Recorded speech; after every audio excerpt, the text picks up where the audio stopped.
Lepo pozdravljeni. Moje ime je Siniša Dagari. Že zadnjih 15 let sem profesionalni trener, se pravi prodaje in vodenja. V praksi sem se srečal z ogromno menedžerji, z ogromno vodij, šefi, vsak na svojih pozicijah, in počutje na delovnem mestu je en zelo pomemben element, ki je bil pred, se pravi, trenutno gospodarsko krizo ali pa COVID-om, če rečemo, zelo pomemben v teh trenutnih razmerah, ko so se pa nove razmere pojavile, pa definitivno še bolj. Kakšno je trenutno stanje? Ljudje mogoče pride nazaj na delovna mesta, ali so isti, mogoče nazven deluje, da so, a noter v srcu so popolnoma drugačni. Zakaj? Jaz mislim, da ta COVID je vplival na vse nas, vsakega posameznika popolnoma drugače.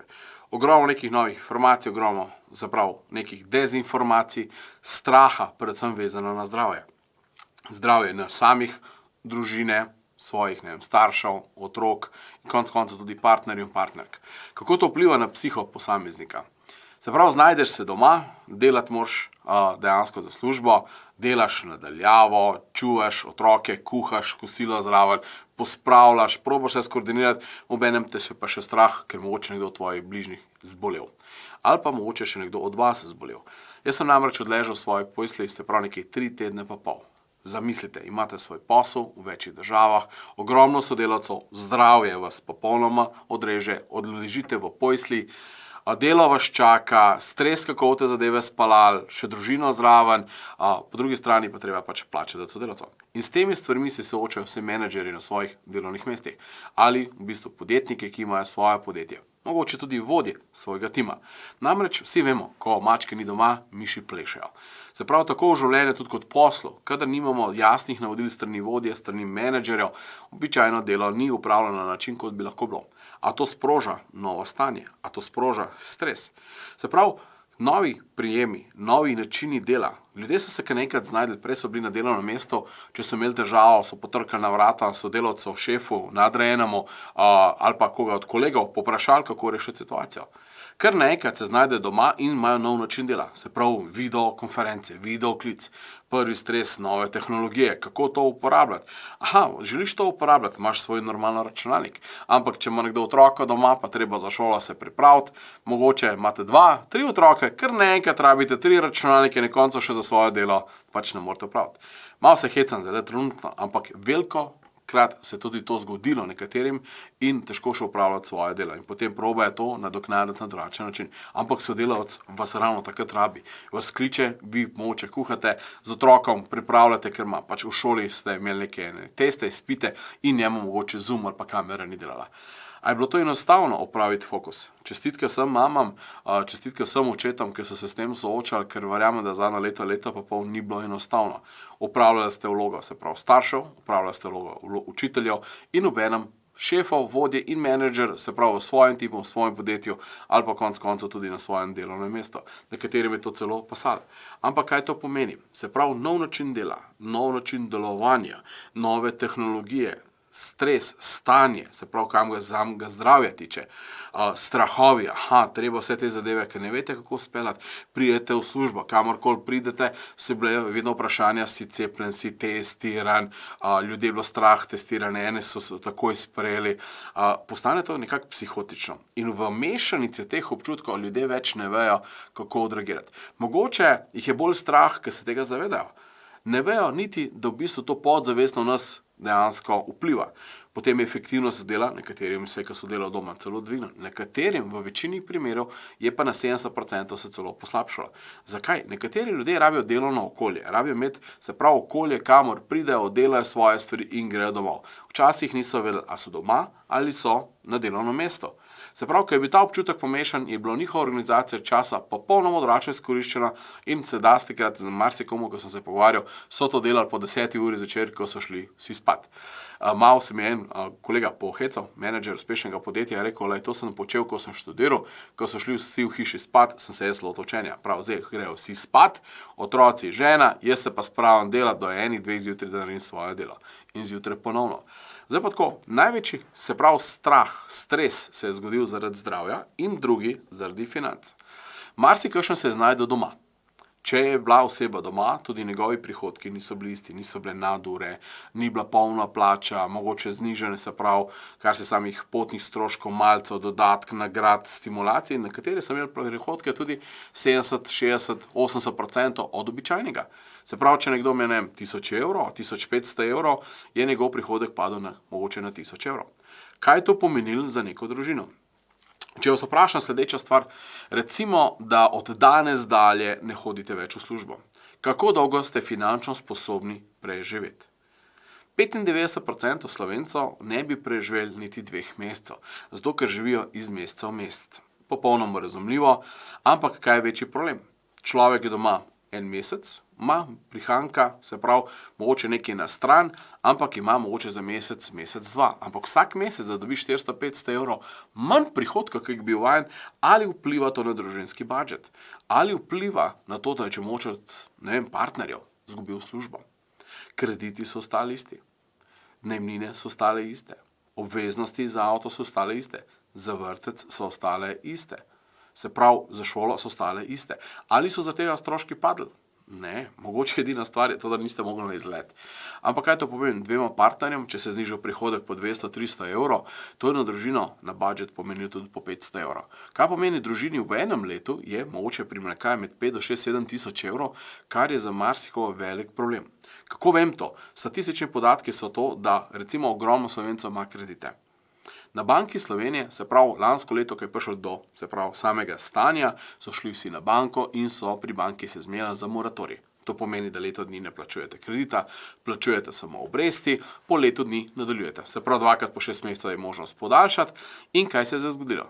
Leto dni je okoli, banke več niso podaljšale moratorij, ali je dejansko delovno mesto isto, ali so prihodki isti. V marsikakšnem službi, v marsikakšnem podjetju je ogromno ljudi še zmeraj ostalo na čakanju.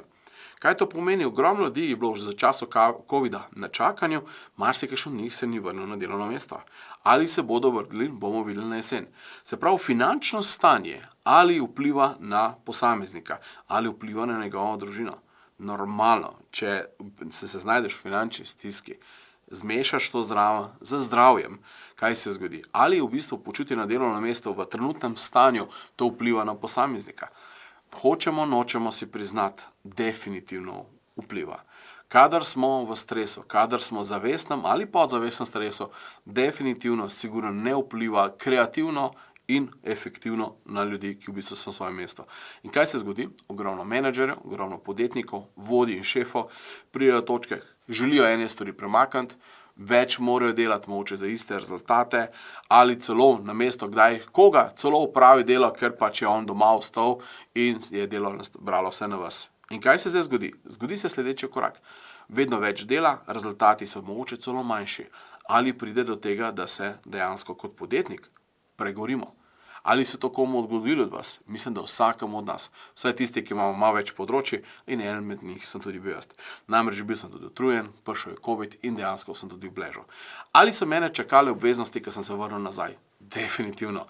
In kaj, jaz sem mogel v mesecu dni, se pravi to, kar mene skoraj ni bilo, jaz sem mogel v 2 tednih, 10 dneh nadoknaditi vse za nazaj in še tekoče. Ogromno podjetij so se znašli v teh situacijah in sigurno vsaj med 30-40%, definitivno. Kaj pomeni, delo bo treba narediti, zdaj kako smo pa to naredili, pa druga stvar. Dostikrat se je zgodilo, mogoče nehote, z vere dobrega, kakšne napake. Kako se počutimo, ko v bistvu to vpliva na svojega nadrejena ali pa ste vi šefi, pa v bistvu vaša ekipa ni uspešno opravila vse stvari kvalitetno do časa, do trenutka, ko bi to mogli, vi morate pa to predati nadrejeni ali lastnikom. Se pravi, stanje definitivno ni bilo lahko. Stanje v prihodnosti mislimo, da bo lažje. Predvsem je to način dela se je spremenil. Tehnologija naredila svoje in samo še hitreje bo šlo. Zdaj se pa v bistvu zadeve znajdejo. Koliko ljudi, kar naenkrat so mogli čez noč uporabljati videokamere. Prej je bil oseben stik, sestanke s strankami, sestanki z sodelavci, kar naenkrat so se mogli znajti na tem. Ali bojo zaradi tega podjetja delali več od doma? Statistika kaže, da tista podjetja, ki so bile za čas od doma, so delali, marsikakšen od njih tudi zapira pisarne. Recimo, pred kratkim sem se ravno z nekom pogovarjal, rekel so, wow, naša ekipa je izredno dobro funkcionirala, ko so bili doma, ohranili bomo, da bomo 3 dni delali doma in 2 dni na teden se vidimo v pisarni. Zato, ker so ugotovili, da ta lahko dinamika zelo dobro funkcionira. Seveda nekaj časa, nekateri bojo to uspešno speljali, ampak tukaj se pojavi sledeča stvar. Če imamo mi znanje in veščine, lahko to uspešno dejansko izpeljamo, če tega ni, pa če je to moče malo težje. Se pravi, kje so one tenke meje, ki v bistvu lahko na uspešen način balansiramo stvari. Ali je trenutno stanje, se pravi na delovnih mestih, enostavno? Jaz mislim, da ni. Moje osebno mnenje, vsaj s temi, ki se srečujemo, s podjetji, ki se srečujemo, v bistvu ogromno podjetij med tem časom reorganizacije in dejansko potegne za sabo, se pravi, veliko stvari. Se pravi, priznati si, ljudje mogoče res pridejo nazaj, isto ime, isti obraz, vse isto, ampak je v srcu isti? Ne, ni. Mogoče pridejo kot iste osebe, ampak v srcu pa več niso. Zakaj? Ker bo rabili nekaj časa, da zgenerirajo ali to s finančem, ali pa da se prilagodijo na samo dinamiko. Se pravi, moramo biti iskreni sami sabo, si priznati realno situacijo, da je možnost narediti spremembo. Kakršnokoli, če nas ga vsaj zavedanju ali sprenevedanju, da v bistvu vidimo, da tako kot smo do zdaj delali, več ne gre. In moramo to narediti na boljši način, zato da se bomo boljš počutili na svojem delovnem mestu. V drugi točki bomo pogledali v bistvu, se pravi, s čem se soočamo, na kakšen način se soočamo in kje moramo biti pozorni, da v bistvu ne najeda na našo energijo in nas preveč izčrpa. Tako da se vidimo in gremo pogledati kar v drugi del, da v bistvu vidimo, kako bi pa to zadevo izboljšali. Evo, v drugem delu bomo pogledali, kaj v bistvu resnično vpliva, se pravi, na naše zdravje. Najbolj pomemben faktor je stres. Stres je v bistvu iz večjih razlogov. Običajno tako, ker si res prenaložimo veliko stvari z znanji, z veščinami, ali pa predvsem stres je v bistvu tudi enako strah.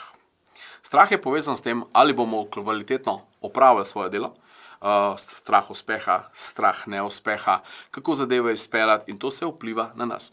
Se pravi, če gremo gledati, vsi delamo z ljudmi, ker ste menedžeri, ste podjetniki, ste šefi na svojem delovnem mestu, ne vem, mogoče upravljate svoj del, svoj projekt in v bistvu vedno delamo z ljudmi.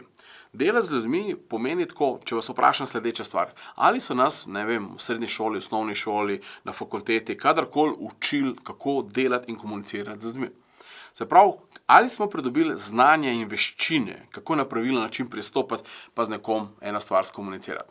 Največkrat se zgodi, sploh v času pred covida, kaj šele sedaj, se veste, tista zadeva, ki se sodelavcem pogovarjate, mu dvakrat, trikrat, štirikrat, petkrat razložite, v bistvu govori, da razume, ampak kako je pa treba delo opravljati, pa v bistvu ni na pravilen način. In v bistvu se včasih vprašate, pride pa tretji, pove isto stvar, pa reče, wow, kako dobro si pa to povedal. Kaj je razlika med vama in to osebo v bistvu, ki je prišla pa ista stvar povedala, kot vi, pa je rekel, wow, to pa razumem. Zakaj? Ker potrebujemo znanje in veščina, kako delati z ljudmi. Namreč delo z ljudmi nas nihče ni učil. Nekaj smo si to prirodili, nekaj smo to videli iz okoliščine, se pravi, v kateri smo odraščali, v kateri smo delali in smo si jih probali pridobiti. Se pravi, največkrat izziv je to, ko se pogovarjamo z ljudmi, želimo prenesti zadeve in na koncu, ko so rezultati, se vemo, je razumljivo. Sem jaz najboljši. Ko pa rezultatov ni, je kdo odgovoren? Vi ali so vaši nadrejeni mentori, šefi in vsi tisti, ki vas niso podprli pri tem. In delati z ljudmi je eno med najbolj stresnih, se pravi, procesov v kjerkoli okolju. Zato ogromno ljudi se proba jih umakati, pa so v določeni segmenti, sam da mi ni treba delati z ljudmi, ker ljudje so zelo simpatična, dinamična bitja. Če znamo na pravilen način pristopati, zadeva zelo lepo spele, če pa mi ne vemo, na kakšen način pravilno skomunicirati z njimi, pa nastajamo v stresni situaciji. Dajte samo pomisliti neko osebo, katero ste, mogoče v službi, ne vem, vodstvu, v svojem podrejenem timu, komu eno stvar večkrat pokažete, razložite in ko pride z nekimi vprašanji ali pa ene stvari naredi in mu morate ponovno razložiti. Imate v sebi prijetne občutke ali imate nek stres, a mu moram spet to razlagati, pa videti na te stvari. Ravno kar sem imel par takih primerov, danes sem imel sestanek in v bistvu se pogovarjajo vsi kima, ko je treba to narediti, pa vprašaš in nekomu gre iz nekaj njegove cone v komforta in vidiš, da človek kar postane nervozen. Vam se modi, on reče, da razume, pa vidite, da se ne strinja z vam zato, ker v bistvu vemo, da ga bomo postavili iz njegove cone komforta. In vedno, kadar ljudje postavimo iz cone komforta, se pravi obdobja, a je COVID nas porinil iz cone komforta, iz cone obdobja. Vse nas je. Nov način dela, nov način dinamike, nov način komunikacije, nova tehnologija, vse te stvari je sprožil stres. Marsikakšen ni znal kamere nastaviti, marsikakšen kamere niti imel ni. Kaj šele, kaj je Zoom, kaj je to Skype, kaj je to Viber, pa imamo Google Meet, pa je ne vem koliko različnih aplikacij, ljudje so se zgubili. Ko sodelavki rečemo, gremo imeti en videoklic, se dogovorimo z nekim podjetjem, oni imajo en svoj software.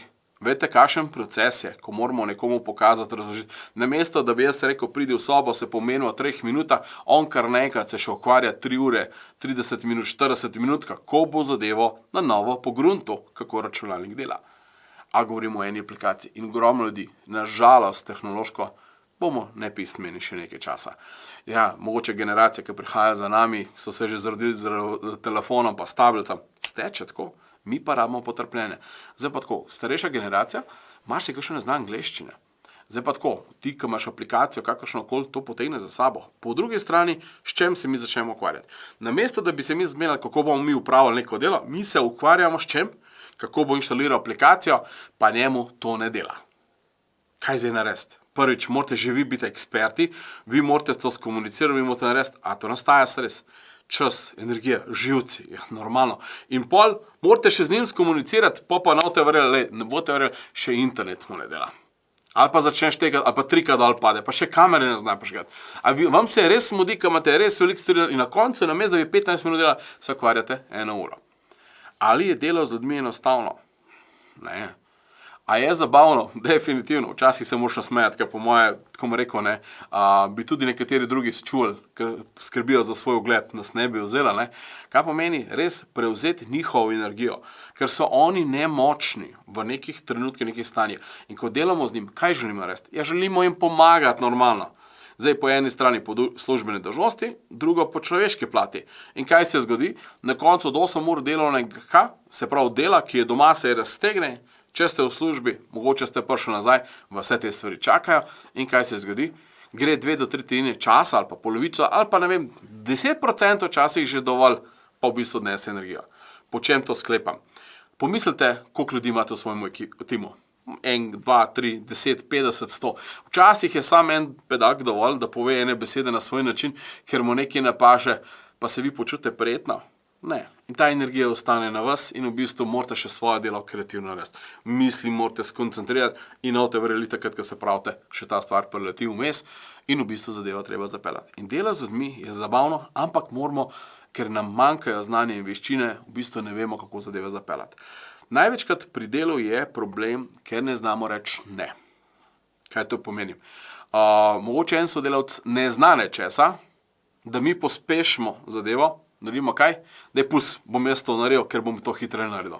In kaj se zgodi iz tega, ker ne znamo postaviti meje, ker ne znamo reči ne, po drugi strani ste odgovorni za svojo ekipo, za svoje, konec koncev zaposlene ali pa svoje sodelavce, v katerih sodelujete, ja, ne znamo reči ne, pokazati in kaj se zgodi? Ogromno stvari preložimo na sebe. Kaj pomeni ta stres, ki nastane, je zato, ker rečemo ja. In kadar rečete ne, je to edini ne, kadar rečete ja sebi. Da začnete čuvati sebe kot človeka, kot osebo, da vas ta energija, ta stres ne poje, ker postanemo zelo hitro nemočni. Ker vemo, da ljudje, ko gremo v cono komforta, ven iz njega, se pravi, pride strah, ni prvi situacije, ki je najlažja situacija, se umakne. Tipični primer, mislim, da se to zgodilo vsem. Ko je bil čas učenja doma, takrat bi vsi sobo pospravili, mogli smo piti, mogli smo jesti, mogli smo smeti odnesti. Se pravi, šli smo prav vse druge stvari, samo ne, da bi se spravili učenju. In isto je to na delovnem mestu. In kaj se zgodi takrat ljudje? Najlažje jim reče, jaz tega ne znam. Meni to ne dela. In ta stres nastane samo zato, ker na koncu ja ti bom pomagal in na koncu kdo se samo v tem taplja? Mi. Na koncu niti ne uspemo svojega dela opraviti.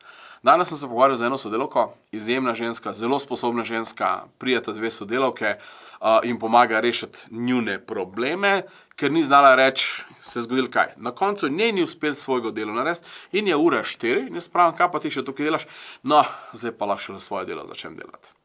Si zamislite, koliko tukaj energije gre, čist brez veze. In naučimo se reči ne, oprosti, ne morem zdaj, lahko priješ ob 4. Pogledava 15 minut, podelava, porihtava in greva dalje. Zakaj? Ker drugače stvari se zataknejo. Se pravi, novi načini so se zgodili.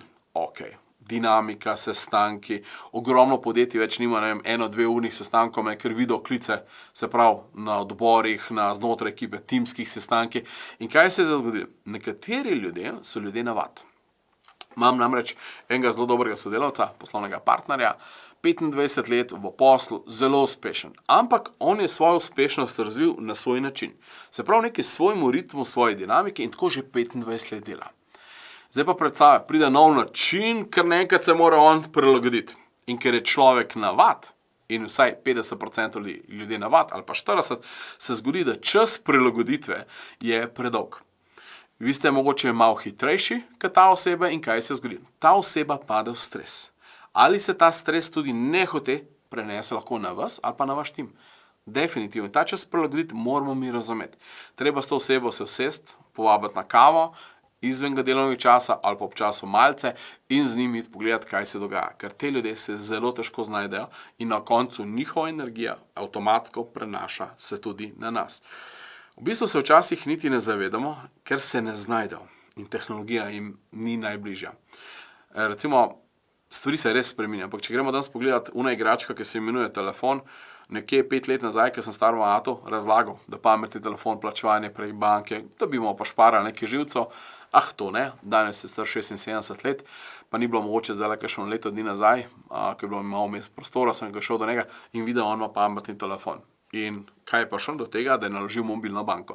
Rekel, kaj, jaz ne bom gužvi čakal pri svojih letih, se veš, koliki pa to. Rekel, le splačam vse prek telefona, skeniram QR kodo na položnici in jaz to plačam 2 minutah, pa še pašparam 20 evrov.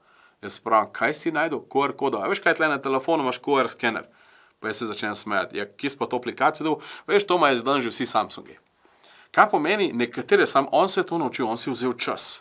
Zato, ker je doma v penziji in je mogoče vsak dan 1 ura, 2 ure počasi, ampak se je naučil. Zdaj mi pa nekaj povejte, a imate vi dovolj časa, da naštudirate vse novosti, ki so se tehnološko zgodile v zadnjih letu 2? Imate? Pri vseh obveznostih, otroci, družina, posel, še vse delo, ki jih morate za sodelavcev? Zelo težko, ne? Kaj pomeni, ampak hočemo, nočemo, kar naenkrat se moramo čez noč veliko hitreje učiti in se dogaja, da nam časi zmanjka časa. A to sproža stres? A to sproža in vpliva na naše zdravje? Ja, definitivno. In kaj je potem, ko hočemo te stvari pospešiti, oblečemo dres drugih. Predstavljate si nogometno ekipo, laufa, zmaguje, ali pa zdaj recimo naši rokometaši, odbojkaši zmagujejo in vidimo, en igralec ne da dober in pride kar naenkrat, se pravi, trener se sleče, obleče njegov srev, gremo naprej in gremo mi, da bomo zmagali. Nažalost, ogromno krat to počnemo. Iz vere, da jim pomagamo, iz vere pa zato, ker hočemo, da tim uspe. Ne zavedamo se pa, da kadar to naredimo, nehote degradiramo ekipo. Nehote degradiramo svojega sodelavca. In nehote se zgodi še ena stvar. Izkaže se, da ne zaupamo svoji ekipi. In kaj se zgodi, kadar ne zaupamo svoji ekipi? V bistvu pride do česa, da ta ekipa vedno manj naredi. Recimo primer, jaz sem imel brata, vse v redu, ne da mu ne bi zaupal, ampak kaj se je zgodilo? Vse veste. Kadar nekdo v družini naredi, zakaj bi pol ti, če on?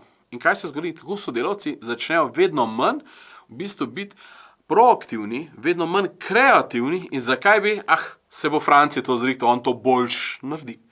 In kadar začnemo oblačiti drese na mesto drugih, ali kot vodji, ali kot sodelavci, tega ne bomo upravili. Recimo jaz poznam ravno enega simpatično oseba, enega kolega, ki je zelo dober tem. In pride do, dizajna, pride do videomontaže. In njega v stres spravi, ker se ta človek še do zdaj ni naučil, ne vem, da bi ene stvari posnel narediti, kot treba. A to dela njemu stres. Kaj pa, če on doma na bolniški? Kaj se zgodi? Ja, njega bo vsa to delo čakal. A bo to vplivalo na njegovo zdravje? Ja, valjda, ker če človek hoče imeti stvari kvalitetno narejene, kaj bo pol delo? Ja, mogel bo nekje nadoknaditi in pol namest čez vikend, da bi peljal svojo predrago nekam, pač treba to delati. Ampak se veste, veš, sam pa urce. Pa kar nekaj 3-4 ure in pol malo situacije. Prvič, delo hočemo da narediti, pa smo pod stresom, drugič nimamo časa, da se spočimo in tretjič imamo še situacijo doma s partnerkom, ker nimamo dovolj časa. A te stvari vplivajo na vse naše zdravje? Definitivno, ker v bistvu, če nimamo mira, če nimamo svojih 5 minut na dan, recimo jaz dolgo časa, iskreno sem bil zelo podoben, recimo veliko grem na teren, grem predavati za podjetja, grem drug konec Slovenije, ampak zdaj sem se že navadil, da kjerkoli kraj grem, če imam 5, 6, 7, 8 ur nekih sestankov ali pa seminarjev, treningov, si vedno vzamem pol ure do 1 uro časa. Če grem v Gorico, imam 2 priljubljene točke, kamor grem za Sočo In ne boste verjeli, imam priljubljen lokal, čist zraven vode, grem, kavo spijem, v miru, telefon pustim, v avtu in spijem samo kavico in gledam samo vodo. Se pravi, res tisti smer, da imam možnost se resetirati svojo glavo in se lahko napolnim, zato da lahko v bistvu naredim korak dalje. In v bistvu, ker nam manjka ta mir, ta trenutek, ta počitek, v bistvu se obremenijo, ker se nimamo možnosti nafilati. Recimo vsi vejo, da telefon, če ga pomalem filaš, ki je že čist prazna baterija, da na koncu to baterijo skurma. Samo razlika je to, da telefon na 1 leto, 2 leti ga zamenjamo, svojega zdravja pa pač ne moramo. Tudi meni se je že zgodilo velikokrat, da tega nisem počel in ne želim biti pameten, ker smo vsi krvavi pod kožo. Razlika je v tem, da včasih nas mora položiti, da v bistvu te stvari začnemo sprejemati. Zdaj bomo pogledali v 3. točki, v bistvu kaj so tiste rešitve, kako izboljšati počutje na delovnem mestu, da se nam te stvari ne ponavljajo. Čisto iz prakse, popolnoma enostavno, vse stvari že vemo, vse stvari že znamo, moja naloga samo da zavestimo, pa mogoče kakšen kanček damo, kako lahko to stvar hitreje premaknemo, da smo lahko bolj zdravi, vitalni, pa konec koncev efektivni. Zakaj? Tudi ko zaključimo delo, da lahko gremo domov, imamo čas za sebe pa za svojo družino. Pa poglejmo 3. točke. Evo, v 3. točki smo rekli, da bomo pogledali, kaj so rešitve za boljše počutje na delovnem mestu. Zdaj tako, večina govori o zdravju, rekreaciji, seveda je to pomembno, tudi dotaknil se bom tega, ampak če delamo z ljudmi, en zelo pomemben element, ki v bistvu vpliva tudi na življenje. Se pravi doma, v službi, na vodstvenih pozicijah, z delo strankam, kamorkoli. In ne boste verjeli, to so znanje in veščine, vodenje in komunikacije. Nekje pred približno 10 leti sem bil na enem treningu, ki je bil trening komunikacijskih veščin. Se pravi, klical se je nevrologistično programiranje, praktika in potem tudi coacha. To so zares znanja in veščine, ki omogočajo, da lahko v 10-krat krajšem času hitreje ljudem razložite na njim znan način. To, kar je nam znano, ni nujno, da bo njim, kaj se je dogajalo. Jaz sem ljudem povedal na način, ki je bilo meni razumljivo, ne pa na način, kot je bilo njim razumljivo. In ker teh znanj, veščin nisem imel vodenja, se je zgodilo, da sem včasih 10-krat več časa, energije in živca izgubil. Takrat sem imel, se pravi, en vodstveni tim, ki je bilo približno ekipa 30-40 ljudi in kaj se je zgodilo.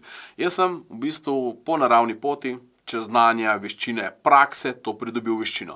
Ampak kaj se je zgodilo? Potem srečam ta predavanje, ta trening, traja 6 mesecev, približno nekje, mislim, da je skoraj 6-7 vikendov, petki, sobotke, nedelje, sem rekel, ok, to želim naštudirati, sem rekel, da želim, da spoznam, na kakšen način so v bistvu ljudje sprejemajo in predajo, se pravi, znanje in informacijo. Kaj se je zgodilo meni po 6 mesecih, ne boste verjeli, to, kar sem že uspešno počel, sem začel še bolj uspešneje to delati. Predstavljajte si, da vodite tim, upravljate neko nalogo, projekt, karkoli, učite nekoga, da v bistvu dobite znanje in veščine, da lahko to 10-krat hitreje naredite, z 10-krat manj energije. Pa živca, kako bi vam to pomenili.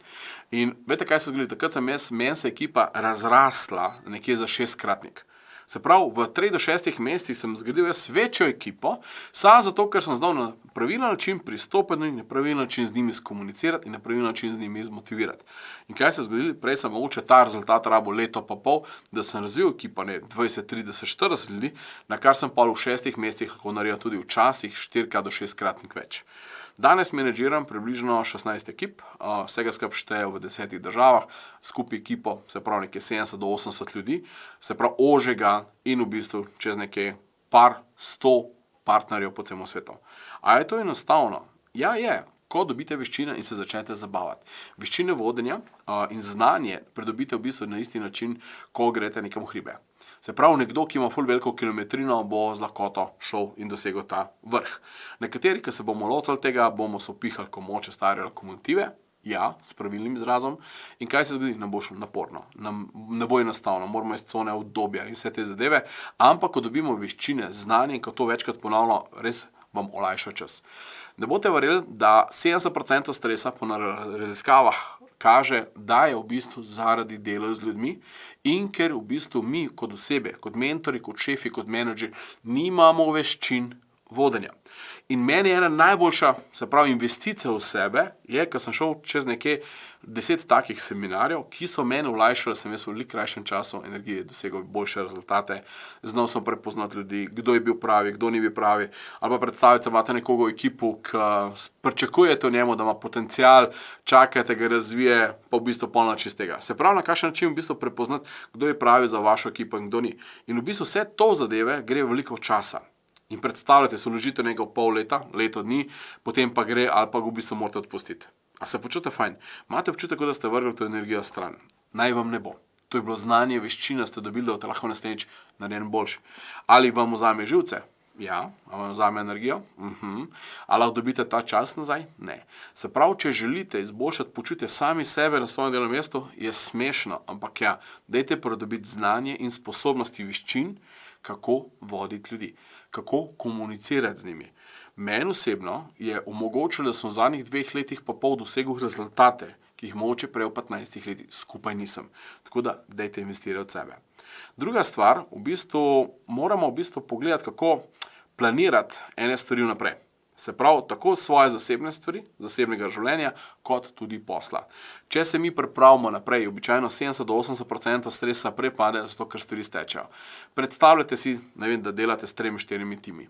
Če jaz imam četrtek, petek že splaniran naslednji teden, meni pride ponedeljek, jaz sem popolnoma miren ponedeljek, nobenega stresa, nobene dinamike, nobenega živca in v bistvu samo vrstni red samo steče. Če pa se zgodi, da jaz ne splaniram stvari vnaprej, kam imam s katero ekipo, kam imam s katerim sodelavcem se zapomeniti, v bistvu pa pride, ponedeljek in se zgodi, da imam sestanek za sestankom in jaz se nisem uspel pripraviti in meni to spet dvigne, se pravi, raven stresa. In kaj se zgodi? Normalno je konec dneva, si utrujen, izčrpan in kaj se zgodi? Normalno so ponovno ponedeljki najtežji, samo zato, ker se nismo pripravili. Ker pa jaz v petek se že pripravim, vsaj za ponedeljek pa torek, se meni zgodi, da v bistvu ponedeljki so najlepši dnevi, v ponedeljek se lepo zmenam in vidim, da čez teden stvari samo stečejo. Kaj pomeni, velikokrat to dosežem, je pomembno, da se jaz vzamem pavzo. Pavzo in počitek. Se pravi, kadar imam jaz, 8 ur delam, 7 ur, 10 ur in tako naprej, kadar imate pavzo, dajte imeti pavzo. To se meni velikokrat zgodilo, da ali sem pozabil jesti, ali si nisem vzel pavze, ali pa še hujš, imam pavzo, jemalco in zraven še računalnik ali pa telefon pa odgovarjam maile. Takrat si vzamite pol ure časa za sebe. Ne boste verjeli. Nič nikamor ne pobegne, noben svet se ne bo porušil. Ampak kaj bolj pomembno, takrat imate vi možnost, da predihate. Naberete si svoje nove moči in še zdržite tistih 4 ure, 3 ure, 2 ure dela. In pomeni, da se lahko malo spočite. Jaz velikokrat celo namenoma grem ven iz pisarne. Recimo, kadar imam s kom se kaj pomeniti, pa imam gužvo, se rekel, da namesto, da greva v pisarno, da greva na sestanek na kavo ven. In kaj se zgodi? Tistih 15-10 minut ven na zraku, predihava, skomunicira, lih tako, pomeniva se vse pomembne stvari, ampak kaj bolj pomembno, jaz sem za trenutek zamenil okolje, resetiral svojo glavo in se lahko vrnem nazaj v prvotno stvar. Zdaj sem dal en primer, ki mogoče ni primeren, ampak po mojem so te malo nasmejali. Dajte si predstavljati ful veliko pisarno, ogromno ljudi, ogromno energije. Vsak dela, nekdo kliče, nekdo se pogovarja, nekdo nekaj tipka, karkoli. To je ogromno zmes neke energije. In kaj se zdaj zgodi? To je isti občutek, ko greste na WC. Pardon, primerjave. Se pravi, nekdo, ki gre na veliko potrebo, vi prijete za njim noter. Kaj še ni občutek? Prva reakcija je, kaj da vas odor ima v nos. A je res? In kaj pa naredite? Čez nekaj časa se pa že navadimo. A lahko v taki energiji mi kreiramo? Se pravi, kaj se zgodi? Mi moramo včasih ta vrata odpreti, predihati to energijo, preluftati ta zrak in v bistvu se lahko ponovno resetirati. Ne moramo po tem energije, če sem cel čas noter, brez da prediham, lepo, kreativno, efektivno delati. Zato tisti, ki včasih kadijo, v bistvu to izkoristijo kot check pauzo. Obenem je to, da če s tem cigaretom sprostijo svoj stres, ampak nekaj drugega naredijo. Grejo na svež zrak. No, če temu tako rečemo, vsaj na zraku se, aj svež, pustimo, to je druga stvar. Se pravi, počitek, v bistvu tisti trenutek, ko resetira se svojo glavo, je element, da niste toliko bolj utrujeni pa izčrpani. Se veste, če si ne vzamemo, pol nekje moramo to nadoknaditi v bistvu kasneje in to potem postane res naporno. Zelo pomemben element, da karkoli delate v ekipi, da ne prevzemate odgovornosti sodelavcev, da ne prevzemate odgovornosti znotraj ekipe, ta bo to naredil, to ne bo naredil in kaj se zgodi.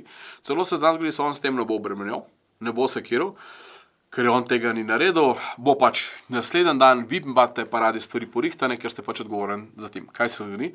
Prevzamete odgovornost na mesto nje, enkrat, dvakrat, trikrat, štirikrat te osebe in kaj se zgodi ta petič? Zakaj bi se sekiral, če boste vi poskrbeli? Prosim, ne prevzimate odgovornosti. Prej, ko jim predate, ja, 2-krat, 3-krat bojo tudi oni vodo popili, zgodili se bojo pa to, da se bojo naučili.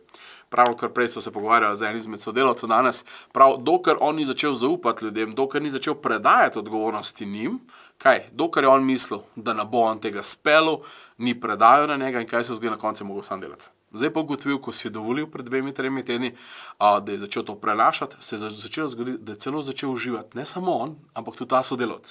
Ker je dobil občutek, da je ta sodelavec zrastel, da se je naučil in je postal ponosen na sebe. Sploh, če še to videl vašo podporo, verjemite, da postane veliko lažje breme, ko moramo nekaj skupaj narediti. Hitreje naredimo pa lažje. Se vem, sliši se enostavno, ampak nekje moramo začeti. Ena izmed pomembnih stvari, ki je še, da poleg odgovornosti ne prevzimamo dramo drugih. Kaj to pomeni znotraj delovnega okolja, dajmo se zmeniti. Saj ima vsak svoje probleme, jih ima. Vedno jih bomo imeli, ne boste verjeli, nikamor ne bo pomega. Dajte se zmeniti, da v bistvu, ko greste na službo, delovno mesto, dajte svoje probleme pustiti pred vrati. Ne boste verjeli, ne rabite jih niti označiti, da so vaši, ko boste šli ven iz pisarne, se bo zgodila sledeča stvar. Ko boste šli domov, se bodo te problemi nalivali nazaj in jih boste nesli s sabo. Ampak kaj hočem s tem povedati? Kadar pridete v delovno mesto, nehajmo razčistovati osebnih stvari, ki se dogajajo, in ko pridete domov, ne razčiščujte stvari, ki se zgodijo v službi. Ker kaj se zgodi? Pa se ta energija prenaša in v bistvu ne morete se spočiti. Zdaj pa, če že rabite res pogovor, dajte se zmeniti s sodelavcem, kolegom, prijateljem, konec koncev, partnerji, partnerko, rabim 15 minut. In mi recimo imamo prav dogovorjeno timu SOS ali pa kava. Kadar rečemo, rabite 5 minut za kavo, točno vemo, zakaj se gre, ne pogovarjamo se temu v pisarni, gremo ven. Se pomenimo, ampak to ne pomeni zdajle gori, ker to, kar gori za njega, ni nujno, da gori za vas, vi imate pa ful tekočih stvari, rečete, v redu, ni problem, lahko kava ob 2, ura je recimo 9. In kaj se zgodi? Sodelavec, partner bo vedel, aha, slišal si me, imam sicer stanje, imam neko dramo, nek problem in ve, da smo slišani in bo počakal do 2. In ne boste verjeli, kaj pa običajno mi naredimo, mi pa spustimo vse svoje, seveda gremo. In kaj se zgodi? On da to vse ven iz sebe. Kaj pa mi naredimo? Mi pa to prevzamemo, to dramo, to energijo na sebe, pomislite kakšnega sodelavca, ki sam jamra. Upravičeno ali pa neupravičeno, nima veze. Ali pa poznate nekoga, recimo, ki sta se 2 razšla. Kakšna je ta energija, ki se o tem pogovarjamo? On, ki gre, se počuti olajšano, kaj pa mi s to energijo? In v bistvu nehote to dramo prenesemo potem na svoje delovno mesto, svoje delo, a smo lahko strezni z glavo? Ni šans. In v bistvu tukaj si moramo dovoliti, kaj je naša drama in kaj je drama drugih. Lahko jih razumemo, lahko jih podpremo, pa lahko rečeš po službi. Gre za to, da zakaj bi vi sebi izčrpavali tako, ker zaradi tega se ne bo svet porušil. Ker ne boste verjeli. Če ne rešite problema tega zdaj čez 2 ure, a ga bo ta oseba imela čez 8 ur? Ja. In običajno ljudje, kadar ustvarjajo dramo, nekateri upravičeno, nekateri neupravičeno. Upravičeno so mogoče tisti, ki res ne znajo, ampak morajo res nekaj ne znati, drugo je, da niti ni pogledal. In takih ogromno, ki niti ne pogledajo. A je ta drama upravičena? Dajte mu pustiti, naj se mu matra, bo že spelo, vse se more. Do zdaj smo tudi mi, a je res. Se pravi, naučiti se ne prevzemati dram, ki niso naše, jih pustiti tistim, ki to pripadajo. Ne boste verjeli, kako se boste lažje počutili. Na drugi strani je res rekreacija pa prehrana, recimo kakšno zdravje, za zdravje, kakšno sadje v pisarni, voda in podobne zadeve. Da ne boste verjeli, kaj jo pomaga tudi za boljše počutje v delovnem mestu. Če imajo sodelavci kakšen rojsten dan, dajte se nasmejati, dajte se pozabavati, dajte imeti te trenutke, zato ker tisti trenutek se tudi ekipa malo poveže in se ne smeje. Dajte povedati kakšen bic. In v bistvu te stvari nam manjkajo, kakšno rekreacijo, mogoče vemo, ker imamo prehiter tempo, ogromno obveznosti, otroci, družina, partner, ni časa za rekreacijo.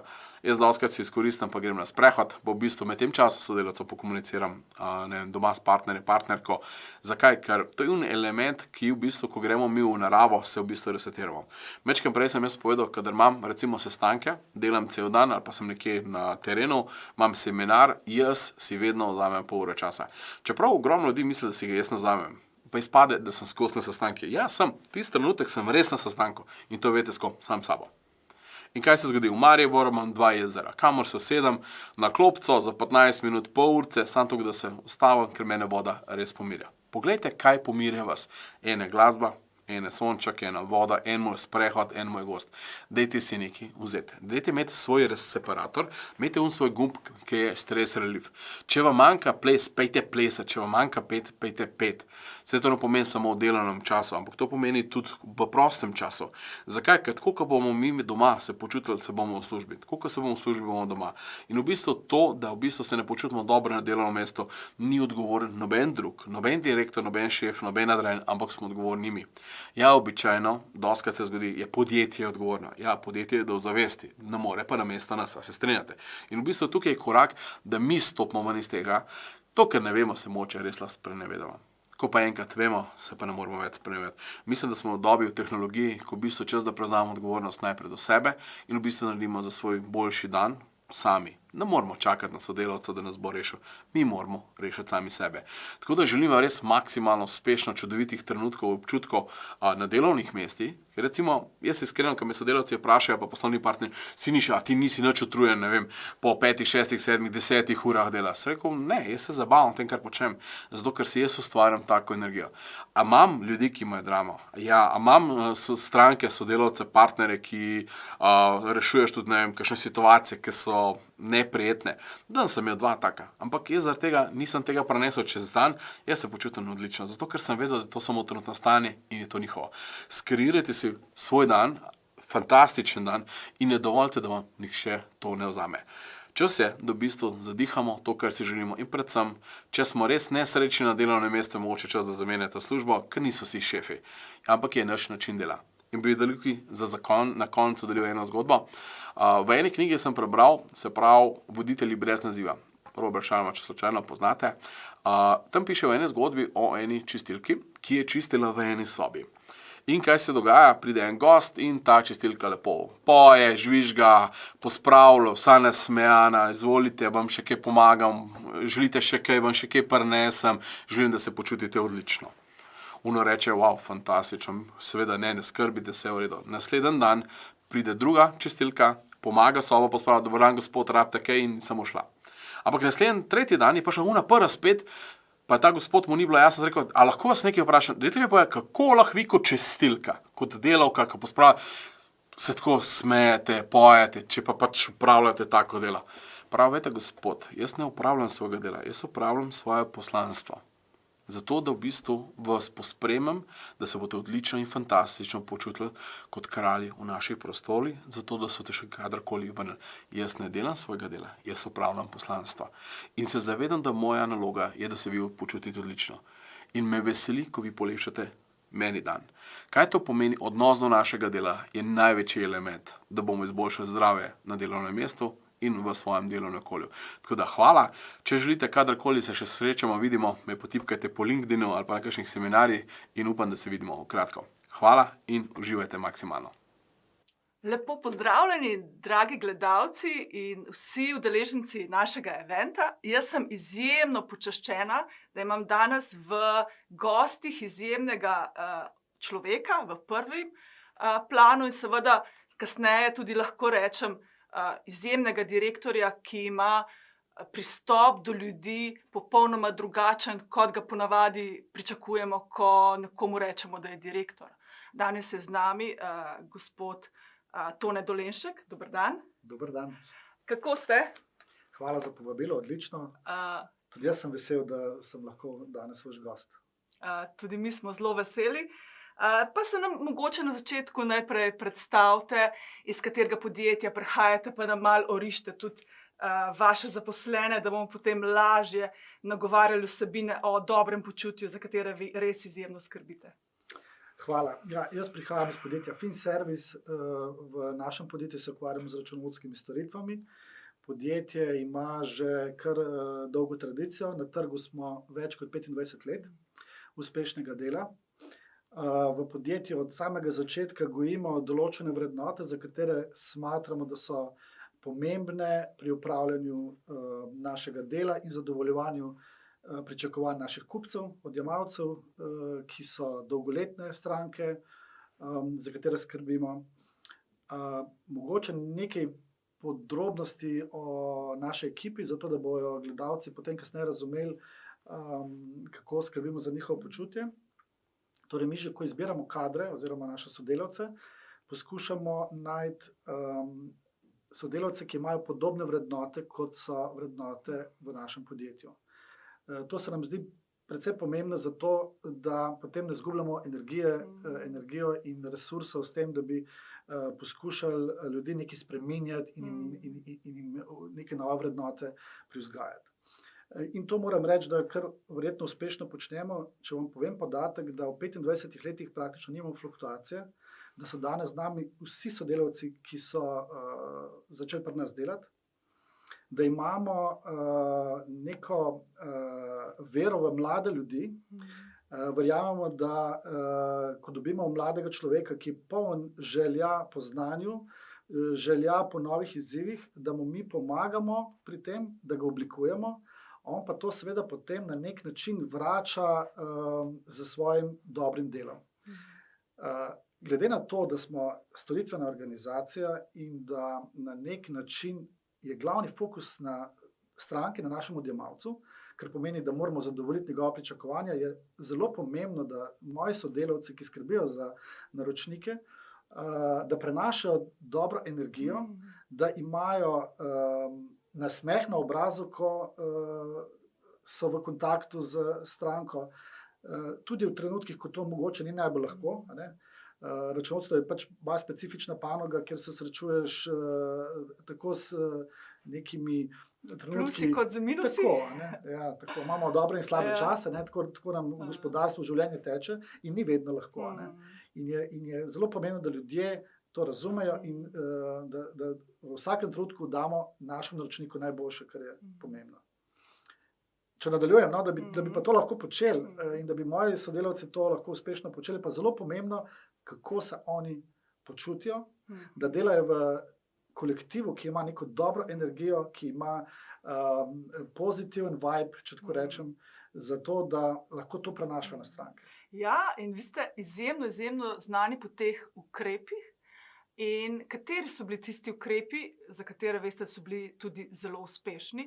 In še eno vprašanje se mi je porodilo vmes, sem razmišljala, ali vi delate ukrepe, ki so frekventni, torej rečemo vsakega 15. novembra, ali delate po občutku, ko vidite, da pade recimo, ne vem, klima v podjetju, pa takrat naredite en ukrep. Kako zdaj najprej, mogoče v prvem delu, ukrepe izbirate in v drugem, kako jih dozirate? To je relativno kompleksno. V smislu, mi nimamo načrta na papirju, kjer bi rekli, mi imamo neke aktivnosti, ki bomo izvajali in roke, v katerih jih bomo izvajali. Mi začnemo pri majhnih stvareh, ne. Od tega, kako je sam prostor organiziran, se pravi, da ima sodelavec najboljše možne pogoje. Potem, da se dobro počuti v kolektivu, da ima na voljo, ne vem, od nekih pogojev za zdravo življenje, naj bo to zdrava prehrana, naj bo to gibljiv delovni čas, da pride v službo.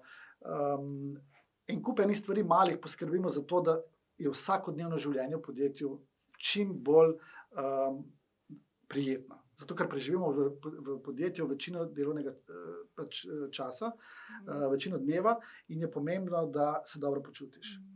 Potem pa, ko ste vprašali, kateri so ukrepi in kako jih doziramo, mi imamo neke, bi rekel, aktivnosti, ki jih občasno izvajamo, ne bodo to neki team buildingi, ki so seveda relativno skrbno premišljeni naprej, kaj želimo z nekim team buildingom početi. S tem, da dodatno recimo stimuliramo neko športno življenje. Potem imamo določene ukrepe od tega, da pomagamo pri našem težkem sedečem delu, ki je sploh v določenih mesecih v letu zelo intenzivno, da organiziramo masažo v podjetju, imeli smo jogo v podjetju in tako naprej. Časovno pa ja, če smo recimo v mesecih, ko pripravljamo zaključne letne obračune, mogoče nekaj časa več v firmi in smo malo bolj intenzivno za mizo, potem v tistem času doziramo mogoče več masaž, nekih vaj, ki nam omogočajo, da se lažje sprostimo. V poletnem času, ko so več dopusti, pa tega manj, ne, na tak način. Okej. Zelo zanimivo. Pa mogoče, da vas malo še zmeraj vseeno približamo našim slušateljem, ker delujete tako zelo idealistično. Ampak a ste vedno z vsemi ukrepi dosegli idealne rezultate oziroma take rezultate, ki ste jih predvideli? Je bilo tako, da je bilo vedno temu tako ali je bilo tudi drugače? Lahko tudi zaupate nam, kakšen kiks mogoče? Težko rečem, da je kiks, so pa seveda, je pa tukaj seveda mnogo anekdot in prigod, ki delajo življenje lepše. Ne? Zdaj, bilo je veliko zanimivih situacij, recimo odpravili smo se eno eno zimo na smučanje in smo izgubili enega od sodelavcev, ne? Na smučišču v Avstriji, kjer smo bili 3 dni in je bila cela timska akcija, da smo se našli, kljub tehnologiji sodobni, torej telefoni in tako naprej, ni enostavno med vsemi unimi smučišči najti enega od sodelavcev. Torej ste imeli v bistvu iskanje zaklada. Recimo, ne? Res je sodelovati zaklad in bilo je veliko v enem trenutku tudi smeha, pozitivne energije, pa vendarle se pokaže ta nek timski duh, ne? Ko je potrebno poskrbeti en za drugega, kar se dogaja tudi v podjetju. Ne? Ko nekdo ima v podjetju neki izziv, potem tim priskoči na pomoč, to je poanta. Ne? In skozi takšne team buildinge se te veščine ali pa te izkušnje tudi lepo pridobivajo. Zelo zanimivo. Imate tudi jogo v podjetju, če se prav spomnim? Ne, nimamo. Smo jo imeli nekaj časa, ena gospa je hodila enkrat tedensko k nam in tudi to je bila zanimiva dogodivščina. Zdaj nam malo prostori ne omogočajo takšne vadbe, kot je bilo nekoč, ker potrebuješ malo več prostora. V bistvu morate povedati, da ste se toliko razširili, da so dejansko tam, kjer ste imeli včasih jogo, imate zdaj dejansko delovna mesta. Zdaj smo, rastemo in zato rabiš pa malo več prostorskih kapacitet. Mene je vedno fasciniralo, ko sem delala z vami, da me nikoli niste vprašali ene stvari, ki mi jo zelo pogosto podjetja, v katera prihajam, direktorji vprašajo. In to je, Zinka, v redu, jaz bom zdaj toliko pa toliko plačal, zato pa to izobraževanje, usposabljanje, kakorkoli, ko bom pa jaz dobil nazaj. Kako vi gledate na to? Mogoče, če približate našim slušateljem, gledalcem, kako vi gledate na to, ta daj dam v organizaciji? Jaz mislim, da ne moreš gledati daj dam mehanizma zaradi tega, ker tle enostavno, kljub temu, da smo računovodje, te matematike ne gre tako jemati. Ne? Jaz sam iz neke svoje izkušnje iz mladih let vem, da ni težjega, kot da greš slabem občutku zjutraj v službo in ni lepšega, kot da greš rad v službo. In treba je ljudem nekaj dati, zato ker v tem okolju, to je nekako tvoja družina čez dan, moraš nekaj dati, brez da preračunavaš, kaj boš dobil nazaj. Ampak verjemite mi, da tako kot en rek pravi, dobro se z dobrim vrača, če ti ne gledaš na vsak evro, na vsako minuto časa, ki ga bo nekdo za neko dobro počutje porabil, da boš to dobil poplačano 3-krat. In nam se je to na nek način vedno obrestovalo in jaz nikoli ne gledam tega skozi evro na evro.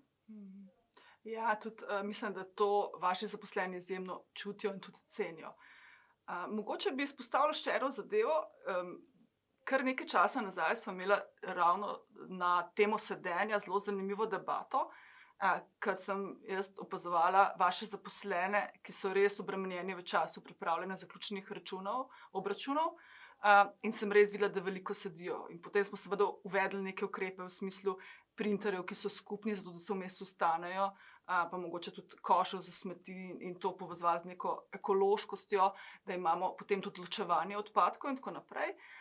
Vendar, ko smo pa prišli do točke, da bi mogoče pa jim ponudili aktivno sedenje v obliki nekih žog, pa tukaj vi niste bil tako nad tem predlogom navdušen. A nam razložite, zakaj? No, ena skrb je bila, da mi bo kdo žoge padel, pa se bo poškodoval, ne pa bom imel človeka na bolniški, ampak to je sicer hec. Glejte, mi smo seveda v neki finančni industriji. Mi moramo kljub vsemu gledati na to, kako nas stranke percipirajo. Zato tudi pri nas je neka, bi rekel, utečena uniformiranost. Torej mi imamo nek dress code, ki velja in se mi je zdelo v tistem trenutku, da ravno žoge po pisarni za to našo dejavnost ne bodo se dobro v ta kontekst vklopile. Zato smo rekli, da bomo rajši videli, da se nekdo raztegne, pa malo si vzame časa za to, da naredi kakšen korak, kot pa da bi zdaj uvedli sedenje na žogah. Ja, seveda, najbrž vaše stranke želijo vas videti kot stabilne osebnosti, ne nekoga, ki se pozibava na žogi. Recimo, da bi lahko dobil nekdo tak vtis, čeprav seveda zdaj v zadnjem času gremo v dobo digitalizacije, ko tudi strank praktično nimamo več veliko v živo v pisarnah, posebej še v zadnjem času s to epidemijo, pa vendarle je po moje oceni pomembno tako za obiskovalce kot za zaposlene, da imajo pač neke gabarite. Mi nismo kreativna podjetja, kjer delamo veliko nekih kreativnih stvari, da mogoče to bolj sodi, po moje oceni, pa v našo dejavnost ravno. Moramo vseeno imeti neke okvirje. A se mogoče res, se mi zdi, da je pa smiselno, da se na tem trenutku tudi dotakneva teme zadnjega leta. Vemo, da ste poskušali tudi z delom od doma, pa da je potem se mogoče situacija obrnila malo drugače, ne? In mogoče tudi, da ne govorimo samo o delu od doma, ampak da govorimo tudi o tem, da je bilo mnogo vaših strank zaskrbljenih in je to skrb delilo tudi z vašimi zaposlenimi. Kako je to vplivalo na počutje vaših zaposlenih in kako ste potem to suportirali? Glejte, mi smo bili v prvi val epidemije vrženi preko noči. K sreči smo v našem računovodskem servisu digitalizirani že od leta 2008. Verjetno smo vodilni v tem na slovenskem trgu. Nam ni predstavljalo tehnične težave delo od doma.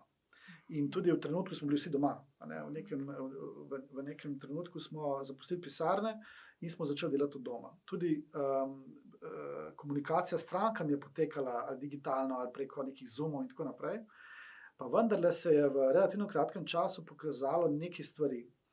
In sicer ena zadeva je, da so ljudje, sodelavci doma, kljub temu, da imajo vse pogoje, lahko delajo, bili prepuščeni nekako samemu sebi, da ni bilo nekega tega socializacijskega faktorja, komponente, ki jo potrebuješ. Ni bilo pretoka informacij, ki je v naši dejavnosti ključna. Mi imamo mogoče malo poseben način dela v naši dejavnosti, kjer moraš biti v toku z informacijami in smo ugotovili, da ni enostavno enako, ali si ti na nekem Zoomu preko na neki digitalni konferenci, ali pa te informacije, konstanten flow, tok teh informacij teče preko dneva.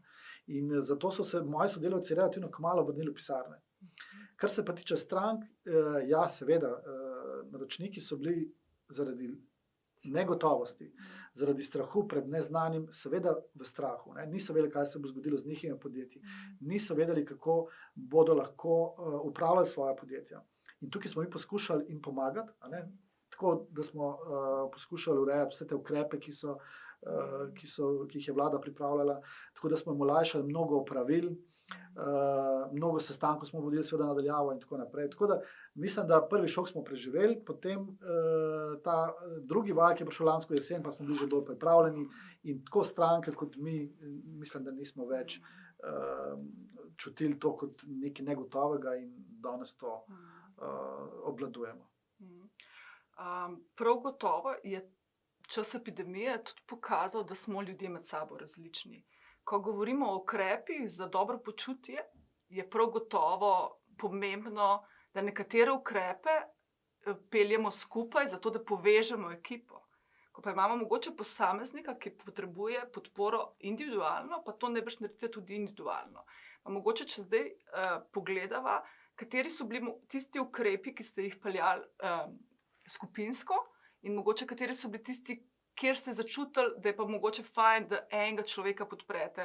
Ne vem, če je imel zelo stresen telefonski pogovor z neko stranko, ki se boji, da bo, ne vem, je podjetje propadlo. Ali je tukaj bolj ta individualni pristop, pa je tukaj bolj prijateljska podpora, ali ste imeli tudi kaj mogoče bolj vsebinskega, ali pa že naprej pripravljenega, ali ste se sproti pripravljali. Kako ste dejansko peljali, kako ste prišli skozi to vse? Ni bilo lahko. Glejte, tako kot sem prej rekel, v prvem valu je bilo mnogo negotovosti tudi za nas. Mi smo oblikovali, da ne rečem, nek krizni štab v prvem valu, kjer smo na kolegiju ožjih sodelavcev in skrbnikov strank se pogovarjali o posameznih izzivih posameznih strank, kjer smo pretehtavali, kaj zdaj najbolj za neko stranko v neki situaciji ko so bile neke dejavnosti zaprte, ko so bile negotovosti, ali bodo odprti ali ne bodo delali, ko so bili stroški konstantno so tekli in tako naprej in je bilo ljudi, naročnike strah, smo mi oblikovali torej ta krizni štab, kjer smo se dogovarjali, kako bomo strankam pomagali. Ne. Seveda so bili tudi sodelavci negotovi, vsi smo bili, tudi jaz sem bil, ne, ker nihče ni vedel. Vendar smo potem s to skupno močjo energijo ugotovili, ne, da v bistvu, če en drugemu dajemo podporo, delimo izkušnje, potem lahko to pozitivno vpliva tako na nas znotraj organizacije, kot tudi na naše stranke. In to smo, lahko rečem danes, s pogledom nazaj, zagotovo zelo dobro naredili in uredili, tako da mi nismo imeli na koncu nobenih večjih izzivov, niti naši naročniki. Smo pa mnogo in močno zrasli v tem pogledu, tako vsebinsko, kot tudi količinsko. To je mogoče za nek drug intervju debata, pa vendarle smo mi to krizo prepoznali kot priložnost za razvoj in rast. In mislim, da je to najbolj pomemben nauk te zgodbe. Kar se pa tiče dobrega počutja, da se navežem na to, je pa tudi v tem obdobju bilo zelo stresno za posameznika, tako kot za sodelavca. In v tistem trenutku, ko si sam doma v neki dnevni sobi z računalnikom, a veste, ti manjka neka podpora. In mislim, da je zelo pomemben del tega kolektiva, ki je znotraj pisarn, znotraj službe, je nekaj, kar ti daje moč in energijo za to, da greš čez neke take malo težje in neznane preizkušnje. Če sem vas jaz prav zdaj razumela, pa me popravite, če nisem, je v bistvu bil največji dokaz uspešnosti vseh teh ukrepov, ta, da ko je bilo res težko, ste stopili skupaj in ne samo, da ste stopili skupaj, želeli ste biti skupaj. Torej, ko mi je hudo, želim, da je moj sodelavec ob meni, ker se bom ob njemu počutil varneje. Je to v bistvu, lahko rečeva, nekako krona vseh teh ukrepov in delanja na tem, da skrbite za dobro počutje? Absolutno. Jaz mislim, da mi smo lahko uspešni samo kot ekipa, kot dober tim.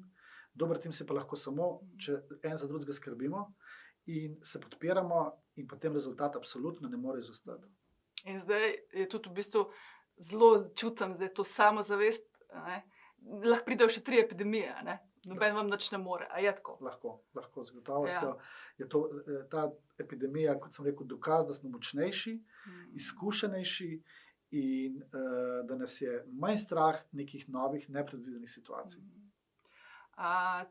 Pa če pogledamo mogoče še v prihodnost, katere ukrepe recimo boste zdaj, evo, čez poletje, kako zdaj čutite, da se ta epidemija počasi, ta val epidemije, ne, bomo rekli tako rajši, zaključuje, najbrž se čuti neka izčrpanost pri zaposlenih, kako zdaj recimo načrtujete naslednje ukrepe za dobro počutje, mogoče kratkoročno, srednjeročno in pa recimo dolgoročno, če bi se te epidemije tudi nadaljevale, oziroma če se ne bojo, upajmo, da se ne bojo, a ne? Jaz želim mojim sodelavcem in sebi seveda najprej en dober dopust, zato ker smo izgoreli v vseh teh ukrepih, računovodstva so bila v tem zadnjem obdobju pod izjemnim pritiskom vsakodnevnih nekih sprememb, dodatnih zakonov in tako naprej. Tako da zdaj moji sodelavci potrebujejo mir čez to poletje, če tako rečem, tako da nekih drugih ukrepov kot dopust, ki ga želim vsem mojim sodelavcem nekje na morju s knjigo v roki, ne bomo delali. Upam, da se bomo odpočili do jeseni. V jesen bomo pa potem pripravili neke nove aktivnosti. Upam, da bo epidemija dovoljevala neke aktivnosti, ki so bile zdaj tudi v zadnjem letu omejene. Tudi mi smo z temi našimi aktivnostmi morali pravzaprav prenehati, ker niso bile dovoljene. In dokolikor bodo spet v jesen odprte, bomo potem načrtovali neke aktivnosti. Bodo pa verjetno glede na epidemijo malo drugačne aktivnosti. Verjetno bo epidemija pustila posledice tudi na tem področju.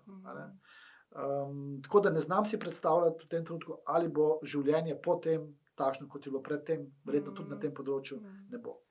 Če povzamem, smo mogoče prej, leta nazaj, bom zdaj temu tako rekla, bolj želeli, ko recimo, evo, profil vašega zaposlenega računovodja šel na dopust, si želel biti aktiven, a ne potreboval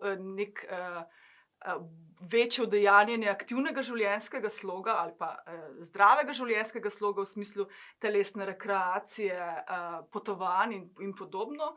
In je danes po tej celotni sezoni, ki je bila izjemno izčrpljujoča, bolj v smislu nekega wellness življenjskega sloga, bolj ponotranjiti mir, pa biti sam s sabo na nek način, pa vendar še zmeraj z drugimi ljudmi, ker je pa to socialno distanciranje kljub temu pustilo v nas neko lakoto po druženju, in to po čistem druženju, ne v okvirčkih, ampak tako, da jaz človeka ob sebi vidim in čutim.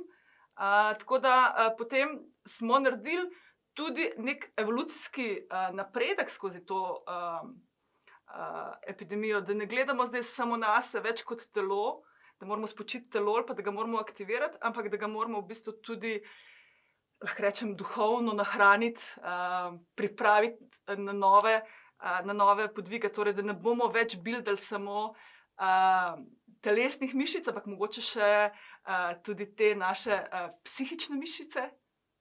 Zagotovo.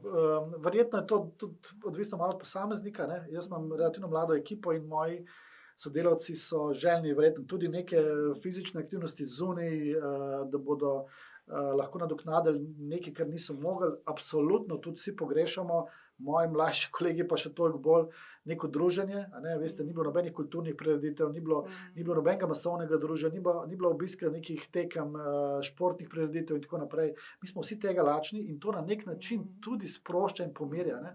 Saj ne gre samo za fizično ležanje na plaži s knjigo v roki, to mogoče bolj meni odgovarja, ampak verjamem, da moji sodelavci si pa želijo še mnogo drugih aktivnosti in resnično želim vsem, da se v tem prihajajočem obdobju to ljudem omogoči in mi smo le socialna bitja in potrebujemo možnosti za druženje, za aktivno preživljanje časa skupaj z ljudmi, s prijatelji, z sodelavci, če hočete, in to nam je bilo pa odvzeto v tem času in mislim, da to najbolj pogrešamo. Okay.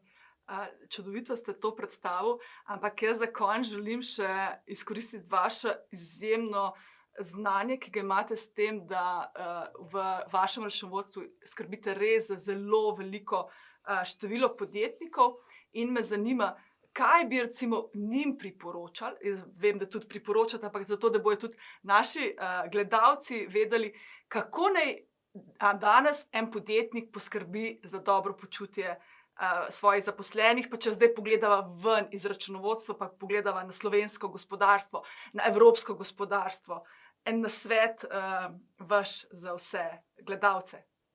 Glejte, jaz mislim, da iz stališča podjetnika, lastnika, direktorja, vodje, kakorkoli je pomembno, da ima okrog sebe ekipo, v kateri se dobro počuti in v kateri se bodo tudi sodelavci dobro počutili. To je največji vložek v dobre rezultate.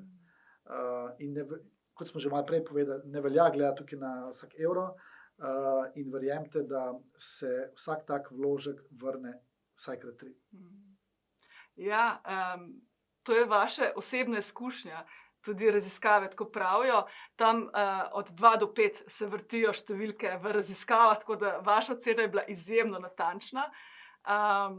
Mi je žal, da se počasi nama čas izteka, mislim, da bi lahko še veliko povedala, pa mogoče kdaj ob drugi priložnosti. Jaz se našim gledalcem zahvaljujem, da so naju spremljali in zdaj vas lepo povabim naprej, da se predate dihalnim vajam, ki bo kolegica vam prikazala in razmišljate v naslednjih korakih, v naslednjih trenutkih o tem, kako boste ukrepe, ki jih je gospod Dolenšek povzel, prikazal, opisal, sprovedli za sebe in za vse svoje bližnje, zaposlene, kolege, partnerje, otroke, tisti, ki so okrog vas, ker tudi tisti so pomembni, da vplivajo na vaše dobro počutje. In zato je, kar bomo dali, to bomo prejeli in več, ko bomo dali, iz večjih strani bomo nazaj tudi prejeli. Tako lahko rastemo vsi.